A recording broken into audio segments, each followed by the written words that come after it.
Sumainyo ang Panginoon. At sumaiyo rin. Ang mabuting balita ng Panginoon ayon kay San Marcos. Papuri sa iyo, Panginoon.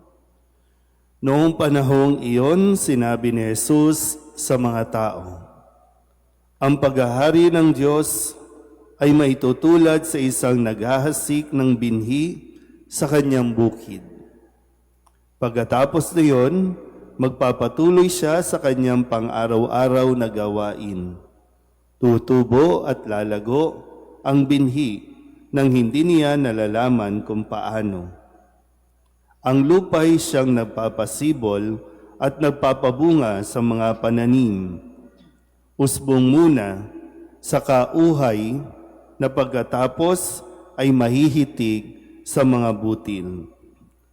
Pagkahinog ng mga butil, agad itong ipagagapas sapagkat dapat nang anihin. Sa ano natin ihahambing ang paghahari ng Diyos? Sabi pa ni Jesus, anong talinghaga ang gagamitin natin upang ilarawan ito?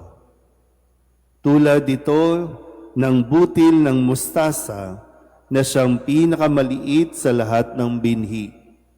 Kapag natanim na at lumago, ito'y nagiging pinakamalaki sa lahat ng puno ng gulay. Nagkakasanga ito ng malalabay, ano pat ang mga ibon ay nakapamumugad sa mga sanga nito. Ang salita'y ipinangaral ni Jesus sa kanila sa pamamagitan ng maraming talinghagang tulad nito, ayon sa makakaya ng kanilang pangunawa. Hindi siya nangaral sa kanila nang hindi gumagamit ng talinghaga. Ngunit ipinaliwanag niya ng sarilinan sa kanyang mga alagad ang lahat ng bagay. Ang mabuting balita ng Panginoon. Pinupuri ka namin, Panginoong Hesukristo. Isang mabagpalang umaga po sa inyong lahat. Magandang umaga po. Ngayon po ay Biyernes na ikatlong linggo sa karaniwang panahon, uling Biyernes para sa buwan ng Enero. Napakabilis ng panahon at talagang mapapag-iwanan tayo. No? Hindi tayo hihintayin ng araw kung kailan tayo matututo, kung kailan tayo lalago. Lilipas ang araw na sa atin kung paano natin ini-improve ang ating mga sarili. Kaya nga po dito sa ating mga pagbasa, muli pinapaunawa sa atin na ang kahalagahan ng pakikinig. At ang pakikinig ay dapat tumitimo sa ating kaloob-looban. At sabi nga dito sa talinghaga ay hindi na natin ito mamamalayan, pero kapag ito ay natanim sa puso't isipan ng mga tao, ang salita ay nagiging biyaya. Kabaliktaran ng nangyari sa unang pagbasa, ang kasalanan ni David. Yung paano ba nagsimula ang kasalanan ni David?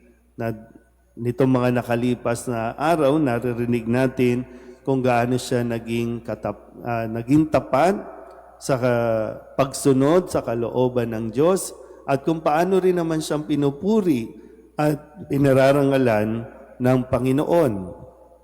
Kung ngayong araw na ito, ang pagkakasala ni David, nagsimula saan? Maliit lang naman. Simpleng pagsisimula. Nanilip lang naman si David. Diba? Sabi, naglalakad siya kasi dapat nandun siya sa labanan. Pero siya ay napaiwan at doon naglakad-lakad. Doon sa, hindi ko alam kung nasa tuktok ba siya at matanaw niya na may naliligo. At doon na nagsimula, no?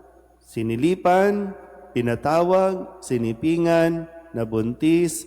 Gusto niya ngayong pagtakpan ang kanyang kasalanan. Ipapatay si Urias, ang asawa ni Batseba. So, dikit-dikit na hanggang sa lumalaki. Yung pinakamaliit na kasalanan, lumaki ng lumaki ng lumaki. Pero muli, no, pinapaalala sa atin, kahit gabutil man lang ng mustasa ang ating pananalig o pananampalataya, lalaki ito, lalago ito, magbubunga ito, at lahat naman ay para din sa kabutihan natin, para sa kabutihan ng tao. Nakikita niyo po, no, yung galaw. Kaya napakahalaga ng makinig tayo ng mabuti. Dahil kung tutungusin, sabi nga dito, ipinapaliwanag ni Jesus ang salita ng Diyos sa pamamagitan ng talinghaga sa abot ng pangunawa ng mga nakikinig sa Kanya.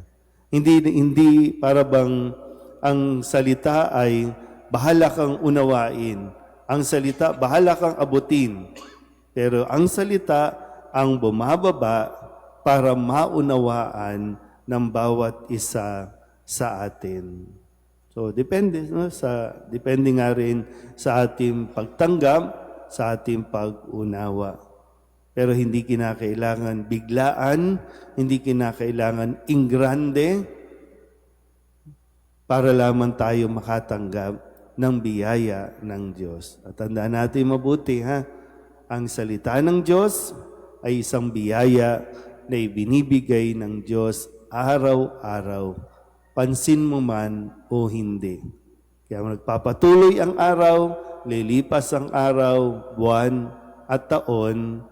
So, kailangan din natin nakikita kung tayo ba ay lumalago o nagkakabunga man lamang ng paunti-unti.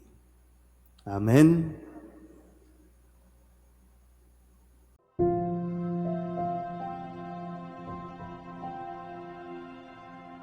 Thank you.